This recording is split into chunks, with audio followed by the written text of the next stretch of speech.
5 young men were reported as missing that were under unusual circumstances. Within a day or so, I believe maybe 2 days later, the vehicle they were driving was located at the snow line east of Chico in Oroville and the foothills at that location. We have no reason, never learned a reason why that vehicle was there, but the boys were not there. The keys were not in the vehicle. There were no indications of foul play at the time. They were just missing. We immediately initiated a search of the area, immediate area, put out broadcasts throughout Northern California to all law enforcement agencies with their pictures and the circumstances. First young man by the name of Weir, last name Weir, was located in a trailer by a motorcyclist who was up in the area after the snow melt. And I personally went up there with our detectives and located that individual, saw where he was located, and it was evident that he had died from malnutrition and frostbite. He was in the trailer camp, Forest Service camp trailer. Another of the individuals was located about a quarter of a mile away, identified by his father, who was on the scene. And it was just, the young man was just remains at that time, and he was located as Yuba. The two were close. I think the same day or the next day, 2 others were located further down the hill. Now this location I'm talking about where this campsite, forest campsite is, was about 19 miles from where the vehicle was located. Some way, somehow, they got up into those snowdrifts and it's up 19 miles up to that location. That same day, about 8 or 9 of that location of identifying the first bodies, 2 more, and that would have been Madruga and Sterling, their remains were located further down the hill, closer to the vehicle, probably about 9 miles out. The 5th young man, by the name of Yuri Matthias, has since never been located or heard of.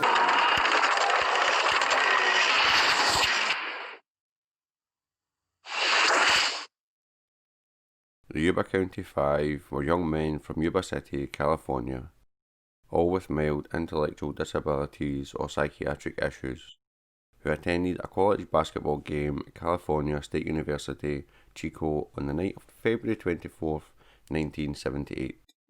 Afterwards, they stopped at a local market for snacks and drinks. 4 of them, Bill Sterling, 29, Jack Hewitt, 24, Ted Weir, 32, and Jack Madruga, 30, were later found dead. The 5th, Gary Matthias, 25, has never been found. Several days after the initial disappearance, their Mercury Montego was found, abandoned, in a remote area of Plymouth National Forest in a high mountain dirt road that was far out of their way back to Yuba City. Investigators could not, however, determine why it was abandoned, as it could easily have been pushed out of the snowpack it was in and was in good working order at the time. No trace of the men was found. After the snow melted in June, 4 of the men's bodies were found in and near a trailer camp used by backpackers as shelter in a deep forest, 20 miles from the car. Only bones were left of the 3 bodies in the woods, a result of scavenging animals. But the one in the trailer, Ted Weir, had apparently lived for as long as almost 3 months after the men had last been seen, starving to death despite an ample supply of food and heating materials available in it. He was missing his shoes, and investigators found Matthias' own shoes in the nearby woods, suggesting Matthias too survived for some time beyond the last night they were seen alive. A witness later came forward, a local man who said he'd spent the same night in his own car a short distance away from where the Montego was found after suffering a mild heart attack trying to push his own car out of the snow. He told police that he had seen and heard people around the car that night and twice called for help, only for them to grow silent and turn off their flashlights. This, and a considerable distance from the car to where the bodies were found, has led to suspicions of foul play. During his army service in West Germany in the early 1970s, Gary Mathias, a Yuba city native, had developed drug problems. These eventually led to his being diagnosed with schizophrenia and being psychiatrically discharged. He returned to his parents' home in California and began treatment at a local mental hospital. While it had been difficult at first, he was nearly arrested for assault twice and often suffered psychotic episodes that landed him in a local Veterans Administration hospital by 1978. He was being treated on an outpatient basis with stelazine and cogentin and was considered by his physicians to be one of our sterling success cases. Mathias supplemented his army disability pay by working in his stepfather's gardening business.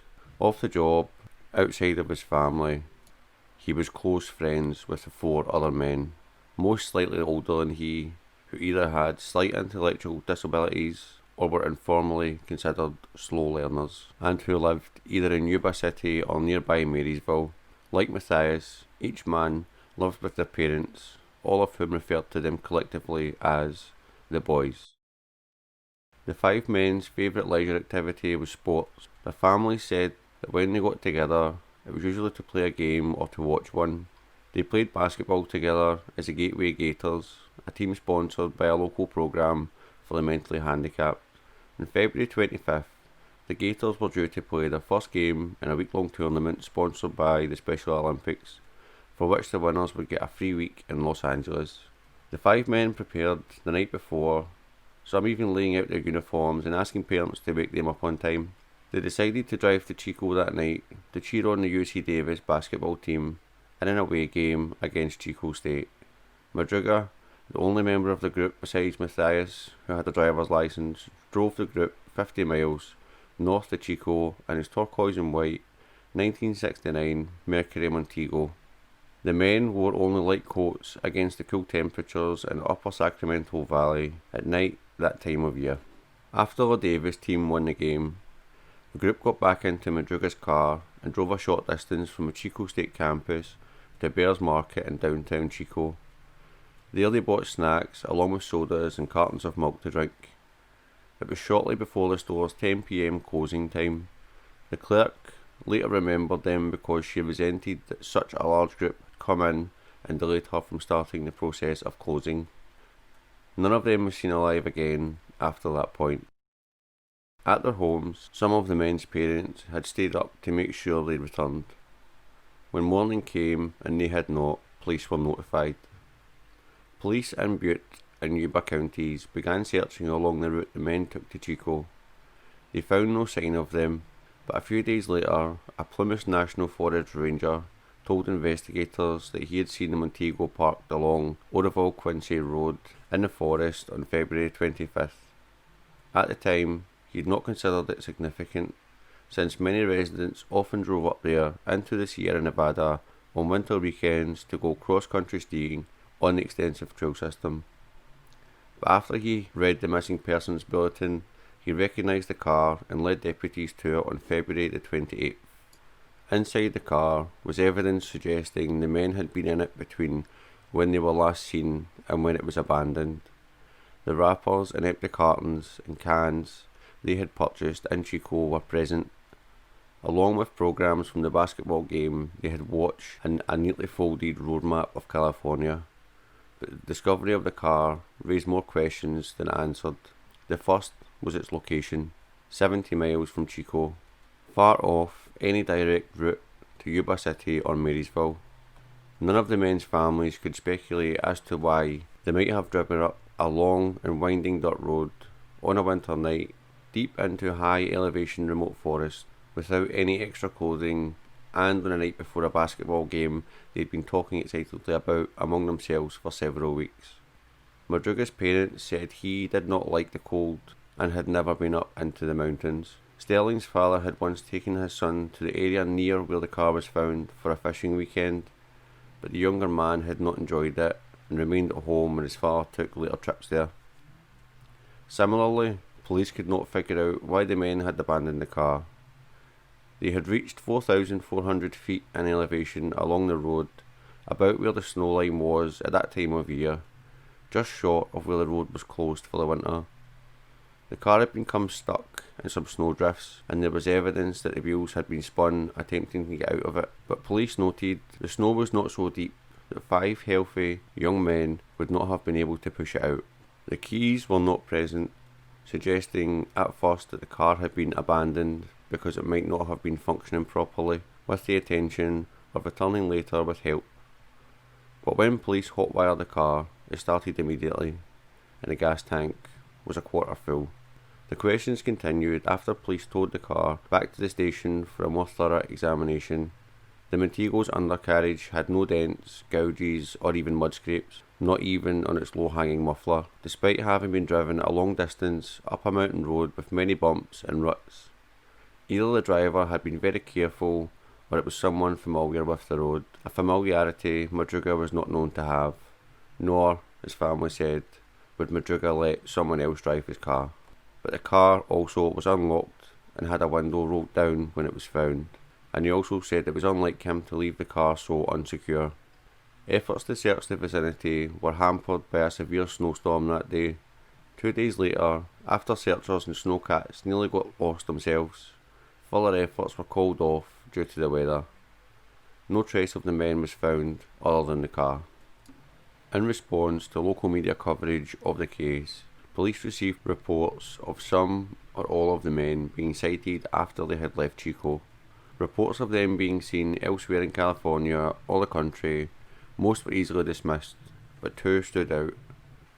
Joseph Shawns of Sacramento told police he inadvertently wound up spending the night of February 24th near where the Montego was found. He had driven up there, where he had a cabin, to check the snowpack in advance of a weekend ski trip with his family. At 5:30 p.m, about 150 feet up the road, he too had gotten stuck in the snow. In the process of trying to free it, he realised he was beginning to experience the early symptoms of a heart attack and went back in, keeping the engine running to provide heat. 6 hours later, lying in the car and experiencing severe pain, he told police he saw headlights coming up behind him. Looking out, he saw a car parked behind him, headlights on, with a group of people around it, one of which seemed to him to be a woman holding a baby. He called to them for help, but then they stopped talking and turned their headlights out. Later, he saw more lights from behind him, this time flashlights, that also went out when he called out to them. After that, Sean said at first he recalled a pickup truck parking 20 feet behind him briefly and then continuing on down the road. Later, he clarified to police that he could not be sure of that, since at the time he was almost delirious from the pain he was in. After Sean's car ran out of gas in the early morning hours, his pain subsided enough for him to walk 8 miles down the road to a lodge, while the manager drove him back home. Passing the abandoned Montego at the point where he had recalled hearing the voices originate from, doctors later confirmed he had indeed experienced a mild heart attack.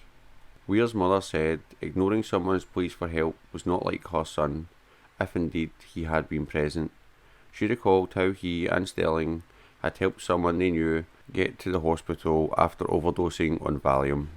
The other notable report was from a woman who worked at a store in the small hamlet of Brownsville, 30 miles from the spot where the car had been abandoned, which they could have reached if they had continued down the road from where they left the car. On March the 3rd, the woman, who saw flyers that had been distributed with the men's pictures and information about the reward the families had put up, told deputies that 4 of them had stopped at the store in a red pickup truck 2 days after the disappearance. The store owner corroborated her account. The woman said she identified the men immediately as from out of the area due to their big eyes and facial expressions. 2 of the men, whom she identified as Hewitt and Sterling, were in the phone booth outside while the other 2 went inside. Police said she was a credible witness and he took her account seriously. Additional detail came from the store owner. He told investigators that men whom he believed to be Weir and Hewitt came in and bought burritos, chocolate milk and soft drink. Weir's brother told the Los Angeles Times that while driving to Brownsville in a different car, in apparent ignorance of the basketball game seemed completely out of character for them. The owner's description of the two men's behaviour seemed consistent with them, as Weir would eat anything he could get his hands on, and was often accompanied by Hewitt more than any of the other four. However, Hewitt's brother said Jack hated using telephones to the point that he would handle his calls for his brother Jack. With the evidence not pointing to any clear conclusion about what happened the night men disappeared, police and the families were not ruling out the possibility that the men had met with foul play. The eventual discovery of 4 of the 5 men's bodies seemed to suggest otherwise, but raised even more questions about what had happened that night and whether at least one of them might have been rescued. On June the 4th, with most of the higher elevation snow melted, a group of motorcyclists went to a trailer maintained by the Forest Service at a campsite off the road 19.4 miles from where the Montego had been found. A front window had been broken. When they opened the door, they were overcome by the odour of what turned out to be a decaying body inside. It was later identified as Weir's. Searchers returned to Plymouth, following the road between the trailer and the site of the Montego. The next day, they found the remains later identified as Madruga and Sterling on opposite sides of the road, 11.4 miles from where the car had been. The former's body had been partially consumed by scavenging animals. Only bones remained of the latter, scattered over a small area. Autopsies showed they had both died of hypothermia. Deputies speculated that one may have succumbed to the desire for sleep that marks the condition's final stages, and the other refused to leave his side, eventually meeting the same fate. 2 days later, as part of one of the other search parties, Jack Hewitt's father found his son's backbone under a bush 2 miles northeast of the trailer. His shoes and jeans nearby helped identify the body. The next day, a deputy sheriff found the skull downhill from the bush, 300 feet away, confirmed by dental records later to have been Hewitt's. His death, too, was attributed to hypothermia. In an area to the northwest of a trailer, roughly a quarter mile from it, searchers found 3 Forest Service blankets and a rusted flashlight by the road. It could not be determined how long those items had been there. Since Gary Mathias had presumably not taken his medication, pictures of him were distributed to mental institutions all over California. However, no trace of him has ever been found. Weir's body was on a bed with 8 sheets wrapped around it, including the head. The autopsy showed that he had died of a combination of starvation and hypothermia. He had lost nearly half his 200 pounds. The growth of his beard suggested he had lived as long as 13 weeks from when he had last shaved. His feet were badly frostbitten, almost gangrenous. On a table next to the bed were some of his personal effects, including his wallet with cash, a nickel ring with Ted engraved on it, and a gold necklace he also wore. Also on the table was a gold watch without its crystal, which Weir's family said was not his, and a partially melted candle. He was wearing a velour shirt and lightweight pants, but his shoes could not be found. Most puzzling to the investigators was how Weir had came to his fate. No fire had been set in the trailer's fireplace, despite an ample supply of matches and paperback novels to use as kindling. Heavy forestry clothing, which could have kept the men warm, also remained where it had been stored.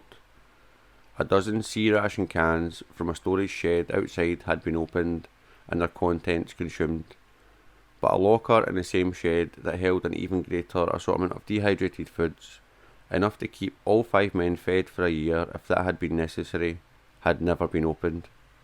Similarly, another shed nearby held a butane tank with a valve that, had it been opened, would have fed the trailer's heating system.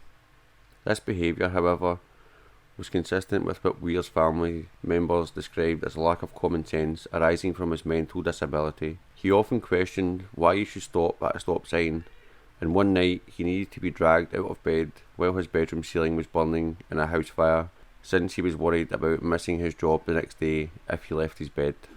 It also seemed that Weir had not been alone in the trailer, and that Matthias and possibly Hewitt had been there with him. Matthias's tennis sneakers were in the trailer, and the C rations had been opened with a P38 can opener, which Matthias would have been familiar with from his military service. Matthias, his feet perhaps also swollen from frostbite, could have decided to put Weir's shoes on instead if he'd ventured outside. The sheets all over Weir's body also suggested that one of the others had been there with him, as his gangrenous feet would have been too much pain for him to pull them over his body himself. Even knowing that 4 of the 5 men had died in the Sierra, investigators still could not completely explain what led to those deaths. They still found no explanation for why the men were there, although they learned that Matthias had friends in the small town of Forbeston, and police believed it was possible that, in an attempt to visit them on the way back home, the men may have taken a wrong turn near Oroville that put them on the mountain road. For whatever reason, the men had left the Montego. Instead of going back down the road, they continued along the road in the direction they were originally going. Purposeful motion like that is not consistent with the circular patterns travelled by those who genuinely believe themselves lost. The day before the men went missing, a Forest Service snowcat had gone along the road in that direction to clear snow off the trailer roof so it would not collapse. It was possible, police believed, that the group had decided to follow the tracks it left, through snowdrifts 46 feet high to wherever they led, in the belief that shelter was not too far away. Madruga and Sterling probably succumbed to hypothermia midway along the long walk to the trailer. It is assumed that once they found the trailer, the other 3 broke the window to enter since it was locked. They may have believed it was private property and may have feared arrest for theft if they used anything else they found there. After Weir died, or the others believed he had, they perhaps chose to attempt to return to civilization by different routes, overland, on foot.